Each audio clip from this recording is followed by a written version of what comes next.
اعوذ باللہ من الشیطان الرجیم، بسم اللہ الرحمن الرحیم۔ شادی کے سبجیکٹ پہ آج میرا یہ چھٹا ویڈیو ہے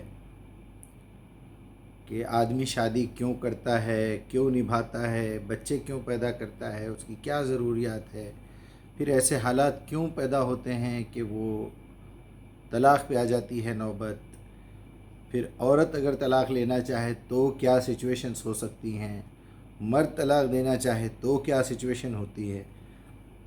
اب اس کے بعد مسلسل اس کے ایپیسوڈز آتے رہیں گے جس میں طلاق سے اور شادی سے متعلق تمام باتیں انشاءاللہ میں کور کرنے کی کوشش کروں گا، اور میں لاجیکلی پیش کروں گا، کیونکہ قرآن حدیث کی دلیلیں دے دے کے تو لوگ تھک گئے، لیکن عقلی دلیل بہت کم لوگ دیتے ہیں۔ اب میری عقلی دلیل آپ لے لیجئے، اس کے بعد آپ قرآن سے اس کو میچ کر لیجئے۔ اگر آپ کو ڈاؤٹ ہے، کہیں ڈھونڈنے میں تکلیف ہو رہی ہے تو مجھ سے کانٹیکٹ کیجئے۔ میرا ایک ایک لفظ، ایک ایک لائن میں آپ کو بتاؤں گا میں نے کہاں سے لیا ہے قرآن سے، اور لاجیکلی تو میں آپ کے سامنے پیش کر ہی رہا ہوں۔ آج میں چھٹا ایپیسوڈ ریکارڈ کر رہا ہوں، اس میں میں آج یہ بتاؤں گا کہ پہلے 4 میں تو میں نے یہ بتا دیا کہ بھئی 4 وہ حقوق کیا ہیں، 4 وہ ریکوائرمنٹس کیا ہیں۔ پہلی ریکوائرمنٹ، میں اپنی جسم کی، اپنے نفس کی تسکین کے لیے شادی کرتا ہوں۔ اس کے فوری بعد مجھے یہ ضرورت محسوس ہوتی ہے کہ میرا ونش چلے، میری نسل چلے اولاد کے لیے۔ پھر تیسرا، مجھے خدمت کی، محبت کی ضرورت ہے۔ عورت کو پیسے کی اور شیلٹر کی ضرورت ہے، یعنی اس کو ایک شیلٹر چاہیے، ایک حفاظت کرنے والا چاہیے۔ یہاں مرد کے لیے، چونکہ وہ باہر سے کام کر کے پیسہ لے کے آ رہا ہے، محنت کر کے پیسہ لے کے آ رہا ہے، اس کو ایک ایسا سپورٹ ملے گھر سے، ایک ایسی محبوبہ ملے، ایک ایسی بیوی ملے جو اس کا خیال رکھے، اس کے کھانے کا خیال رکھے، اس کو ہر طریقے سے خوشیاں دے۔ اب اس میں جو پہل کرنے کا موضوع ہے کہ جسمانی ضرورت کو پورا کرنے کے لیے پہل کون کرے، تو پہل کے لیے تھوڑی سی عقل اگر آپ استعمال کریں گے تو آپ کو بات سمجھ میں آ جائے گی۔ عورت اور مرد کے جسم کی بنوٹ میں، مرد کے جسم کی بنوٹ الگ ہے۔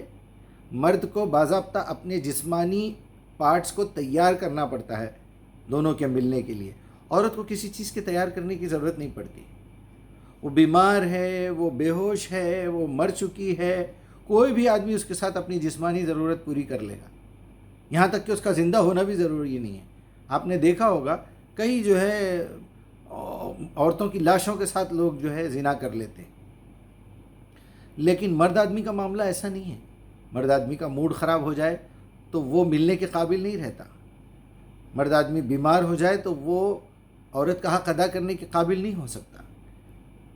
مرد کا مزاج بگڑ جائے، اسے کوئی غم لاحق ہو جائے، وہ اسے پیسوں کا ٹینشن ہو، اسے گھر میں عورت کا کوئی ٹینشن ہو، بچوں کا کوئی ٹینشن ہو، باہر لڑائی جھگڑا ہو گیا ہو، وہ امپاسبل ہے کہ وہ تیار ہو جائے، وہ چاہے کتنا ہی جوان مرد ہو اور وہ چاہے کتنا ہی بوڑھا ہو۔ اگر اس کی عورت اچھی ہے، اس کی بیوی اچھی ہے، تو اس کی جوانی قائم رکھے گی، بھلے وہ 90 سال کا ہو جائے۔ ہم یہاں دیکھتے ہیں عرب ماحول میں جا کے وہ لوگ 18 سال 20 سال کی بچیوں سے شادی کر کے لے کے آتے ہیں، اور الحمدللہ ان کا حق بھی ادا کرتے ہیں، ان سے بچے بھی ہو رہے ہیں، ثبوت بھی موجود ہے۔ لیکن اب چونکہ ہم ایک ایسے کفرستان میں رہتے ہیں، ایک ایسے کافروں اور ایسے جاہلوں اور ایسے مشرکوں کے ملک میں رہتے ہیں کہ ہمارا ذہن بھی وہی بنا ہوا ہے، تو ہمارے پاس بچیوں کی ٹریننگ بھی نہیں ہے کہ بچی کو تیار کر کے بھیجا جائے، اس کے ماں باپ اس کو تیار کر کے بھیجیں، اس کی ماں، اس کی بہنیں، اس کی خالائیں، چاچیاں، ممانیاں، کہ دیکھو بیٹا تم ایک عورت ہو، ایک لڑکی ہو، پہل کرنا تمہاری ذمہ داری ہے۔ پہل کرنے والے ہیں تو ایسے ہیں جو اپنے سارے شادی کی رات ہی جو ہے سارے انتظامات کر کے آ رہے ہیں، جو ہے میں یہ ٹیبلٹس بھی لا لی ہوں، میں یہ پریکاشنز بھی لا لی ہوں، ہم کو 5 سال تک بچے نہیں ہونا ہے، ہم کو 3 سال تک بچے نہیں ہونا ہے۔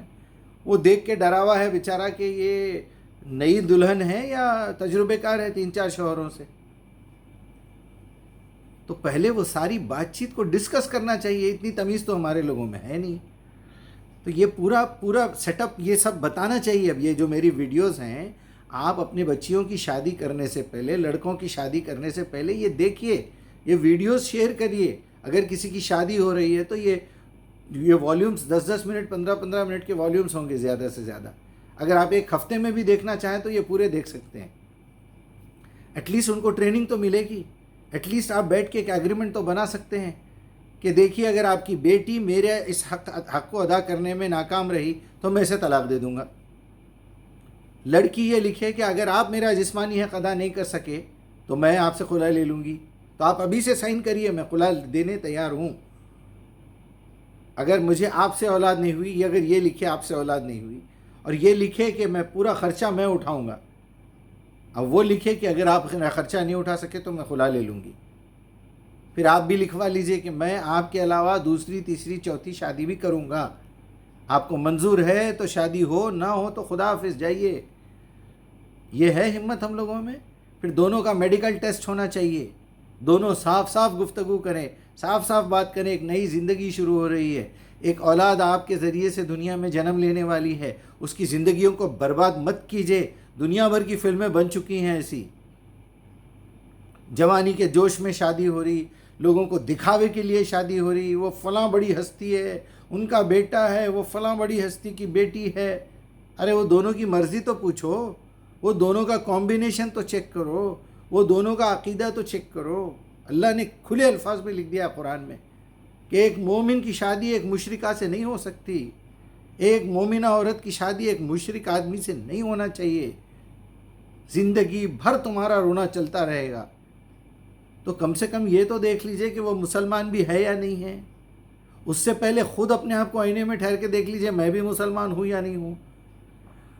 اگر دونوں کے دونوں جاہل ہیں، دونوں کے دونوں غیر مسلم ہیں، تو پھر یہ نکاح، یہ طلاق، یہ خلا آپ کے لیے نہیں ہے. I am sorry. جائیے کورٹ میں دھیڑوں کے پاس یہاں آگے ٹھہر کے سرکار میرا خلا کرا دیجئے، سرکار میرے کو سپریٹ ہونا ہے بولیے. طلاق کا لفظ استعمال مت کیجئے. نہ وہ جج کو حق ہے طلاق کا لفظ بولنے کا، نہ وکیل کو ہے، نہ پولیس والے کو ہے. طلاق ایک عربی لفظ ہے، طلاق ایک قرآن کا لفظ ہے. تم قرآن کو مانتے نہیں ہو، تم قرآن کو اللہ کی کتاب نہیں سمجھتے ہو، تم نے آج تک قرآن کو سمجھ کے پڑھا نہیں ہے. کیا ضرورت ہے تم کو قرآن کا نام لینے کی؟ صرف اپنے مطلب کے لیے. یہی تو کفر ہے. بہرحال آپ کو یہ پہلے سے طے کر لینا چاہیے. اور ابھی میں آپ کو آج کے ایپیسوڈ کی مین بات بتانے جا رہا ہوں. آج پہلے ہم لڑکیوں کے پورشن سے بات کریں گے کہ لڑکی کو خلا لینے کے لیے کیا کیا اسباب چاہیے، کیا وجوہات ہو سکتے ہیں جس سے وہ لڑکی خلا لینے کے لیے تیار ہو جائے یا اس کا حق بن جائے خلا لینا.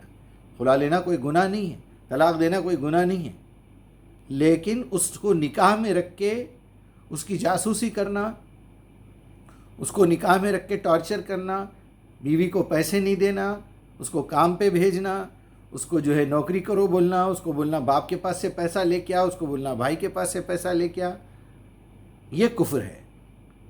تو ایک عورت کو اگر خلا لینا ہو تو سب سے پہلے وہ یہ دیکھ لے کہ جیسے کہ 4 کنڈیشنز تھے کہ یہ شخص میری جسمانی ضرورت پورا کرنے کے قابل ہے یا نہیں ہے. نہیں ہے تو فوراً خلا لے لیجئے، چلیے قابل ہے.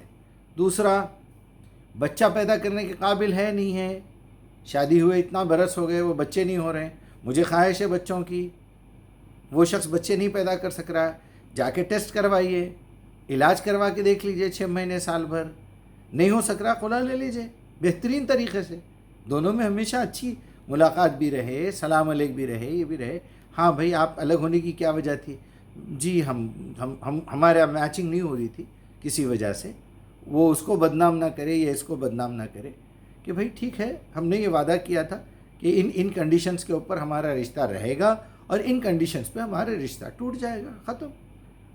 اب یہ شوہر اپنی طرف سے یہ دیکھ رہا ہے. چلیے پہلے میں لڑکی کا بتا دیتا ہوں، ورنہ دونوں کا بھی بتاؤں گا تو آپ لوگ کنفیوز ہوں گے پھر. اس لیے لڑکی پہلے یہ دیکھیے کہ اگر ایک شخص اس کی جسمانی ضرورت کوئی پورا نہیں کر رہا پھر بھی آپ رہ رہے ہیں کا مطلب کیا ہے؟ خدا نہ خواستہ ایسی ویسی کوئی بات ہو گئی، آپ کی نظروں میں اگر کوئی دوسرا شخص کھٹک گیا، کسی کے لیے آپ کے دل میں ہمدردی پیدا ہو گئی، تو آپ خیانت کر رہے ہیں. پھر آپ کے دل میں چور ہے اور آپ جو ہے خائن ہیں، آپ اللہ کی نظر میں بھی کافر ہیں. دوسرا، اگر وہ بچے نہیں پیدا کر سک رہا ہے، آپ اس کے بغیر رہ سکتی ہیں، بچوں کے بغیر، ویل اینڈ گڈ، نبھائیے. تیسرا، وہ کما کے لا رہا ہے یا نہیں لا رہا ہے. اگر نہیں لا رہا ہے تو آپ کو خلا لینے کا حق ہے پورا. چوتھا، دونوں امانت دار ہونا چاہیے، ایک دوسرے کے لیے امین ہونا چاہیے. جس طرح عورت اپنی شرمگاہ کی حفاظت کرے، وہ امانت ہے اس کے شوہر کی، پیسہ اس کے شوہر کی امانت ہے، اولاد اس کے شوہر کی امانت ہے. میرا شوہر جس طریقے سے زندگی بول رہا ہے میرے کو ویسا نبھانا چاہیے. ہاں اگر قرآن سے وہ غلط جا رہا ہے تو پھر آل عمران کی وہ آیت آپ کے لیے ہے، اطیعوا اللہ و اطیعوا الرسول اولی الامر منکم فإن تنازعتم فی شیء فردوه الی اللہ ورسولہ. تم اللہ اور اس کے رسول اور اپنے اولی الامر کی اطاعت کرو. اگر ان سے کچھ تنازع ہو جائے تو پھر اولی الامر کو چھوڑو، اللہ اور اس کے رسول کی طرف پلٹ جاؤ. اگر آپ کا شوہر آپ سے کوئی حرام کام کروا رہا ہے تو اس سے مت مانیے. آپ اس سے خلا لے سکتی ہیں. اور اگر وہ امین نہیں ہے، آپ کے ساتھ امانت دار نہیں ہے، وہ دوسری شادی کر رہا ہے، تیسری چوتھی کر رہا ہے، تو اس میں امانت کا سوال نہیں ہے. یہاں پر وہ آپ کو دھوکہ نہیں دے رہا. اس سے پہلے میں بول چکا ہوں یہ بات. آپ سے اگر چھپا کے بھی کر رہا ہے تو وہ آپ کو تو دھوکہ نہیں دے رہا. آپ کو دھوکہ دے رہا کا مطلب یہ ہے کہ آپ اپنے پورے حقوق ادا کرنے کے باوجود بھی آپ کو چھوڑ کے، آپ کو ترک کر کے، آپ کو طلاق دے کے پھر وہ دوسری عورت کے ساتھ رہ رہا ہے. تو یہ دھوکے بازی ہے. امانت داری تو یہ ہے کہ آپ کو بتائے یا نہ بتائے، وہ آپ کو رکھتے ہوئے، آپ کا پورا خرچہ اٹھاتے ہوئے، آپ کے ساتھ ہر طریقے سے اچھا رہتے ہوئے بھی ایک عورت کو رکھ رہا ہے اپنے ساتھ، اور ایک شادی کر کے رہ رہا ہے اور با اعلان رہ رہا ہے. تو یہ کوئی دھوکہ نہیں ہے. یہ دماغ سے نکال دیجئے اپنے.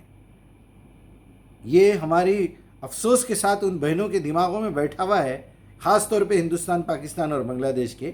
کیونکہ یہ لوگ اوریجنلی جو ہے نا، جس ماحول سے برسوں سے آ رہے ہیں، 500,000 سال سے، وہ کچرا بھی دماغوں میں بیٹھا ہوا ہے. یہ اندر سے مسلمان ہوئے ہی نہیں. مسلمان ہونے کا مطلب یہ ہے کہ اس قرآن کے اندر ایک ایک لفظ جو لکھا ہوا ہے اس پہ آپ کو ایمان لانا ہے، مرد کے لیے بھی، عورت کے لیے بھی. تو آپ نے تو ایمان ہی نہیں لایا. آپ کو تو معلوم ہی نہیں طلاق دینے کا طریقہ کیا ہے، آپ کو معلوم ہی نہیں ہے خلا دینے کا طریقہ کیا ہے، آپ کو معلوم ہی نہیں ہے شادی کیوں کرتے ہیں، آپ کو معلوم ہی نہیں ہے بچے کیوں پیدا کر رہے ہیں. کیونکہ اس میں جو ریزن لکھا ہوا ہے وہ آپ کو نہیں معلوم ہے. یا تو آپ اپنے بڑوں کے غلام ہیں، یا اپنے نفس کے غلام ہیں، یا شیطان کے غلام ہیں، یا مرشدوں کے غلام ہیں، یا اماموں کے غلام ہیں. خاندان کی پرمپرا چلے آ رہی، بس اس کے تحت چل رہے ہیں. مسلم personal law, what nonsense مسلم پرسنل لا. ارے بھائی، وہ لا پورے انسانوں کے لیے ہے. انسانوں کا پرسنل لا ہے، وہ صرف حیوانوں کے لیے نہیں ہے، سارے انسانوں کے لیے ہے. کسی انسان کو کیا حق پہنچتا ہے اس کے قانون کے اندر کوئی ترمیم کرے یا بولے کہ یہ قانون غلط ہے. یہ تو اللہ کے رسول کو حکم نہیں تھا. اللہ کے رسول کو بھی اجازت نہیں تھی کہ قرآن کا کوئی قانون بدل دے. وہ تو ہر لمحہ ہر نبی کے بارے میں ثابت کر کے بتا دیا اللہ سبحانہ و تعالیٰ. آج کے بیان میں آپ یہ اچھی طریقے سے سمجھ لیجئے کہ عورت اگر خلا لینا چاہتی ہے تو وہ پہلے والے 4 کنڈیشنز پہ غور کرے کہ وہ جسمانی حق پورا نہیں کر سک رہا، وہ جو ہے آپ کو بچے نہیں پیدا ہو رہے اس سے، چیک کروا لیا آپ نے پرابلم اس میں ہے تو آپ خلا لے سکتی ہیں. اگر وہ پیسے کما کے نہیں لا رہا ہے تو آپ کر سکتی ہیں. ہاں اگر وہ معذور ہے، پیر ہاتھ ٹوٹ گئے ہیں اس کے، یا اس کو فالج ہو گیا ہے، اب ایسی مجبوری میں پارٹنر کا. لیکن یہاں پھر وہی سورہ نساء والی بات کروں گا میں جو پچھلے ایپیسوڈ میں بول چکا ہوں. اب یہاں شوہر کو بیوی بن کے رہنا پڑے گا. خاموشی سے تم اپنے تخت پہ لیٹے رہو معذور بن کے، تمہیں حکومت کرنے کی ضرورت نہیں ہے. الرجال قوامون علی النساء نہیں ہے وہاں پر عورت قوام ہے. عورت حکومت چلائے گی. عورت پیسہ خرچ کر رہی ہے، اس کی مرضی کے مطابق گھر چلنا چاہیے. اگر وہ پھر بھی تمہاری فرما برداری کرتی ہے تو اس کا مطلب یہ سمجھ لو کہ وہ جنتی عورت ہے اور تمہیں بھی جنت میں لے جانے کے قابل ہے. ورنہ یہاں تو عورتیں ایسی ہے کہ آپ دنیا کا بڑے سے بڑا کام کیجئے. آپ قرآن کی دعوت میں زندگی گزار دیجئے. ایسی ذلیل عورت اگر کوئی مل گئی آپ کو جس کے بارے میں نبی صلی اللہ علیہ وسلم پہلے بتا دیے کہ ایک عورت تم کو جہنم میں لے کے جائے گی اور اس دنیا کو بھی جہنم بنا دے گی. اس کی زبان میں اتنا زہر، اس کے دماغ میں اتنا کچرا، اس کی فطرت کے اندر ایسی غلط تربیت اور اس کا چال چلن غلط، چھپانے والی، جادو ٹونے کرنے والی، دنیا بھر کے خرافات میں مبتلا، خبر پرستی کرنے والی، درگاہوں پہ پھرنے والی. اللہ ایسے عورتوں سے محفوظ رکھے. تو آج کا ایپیسوڈ عورتوں کے لیے تھا کہ بلا لینے کا طریقہ کیا ہے؟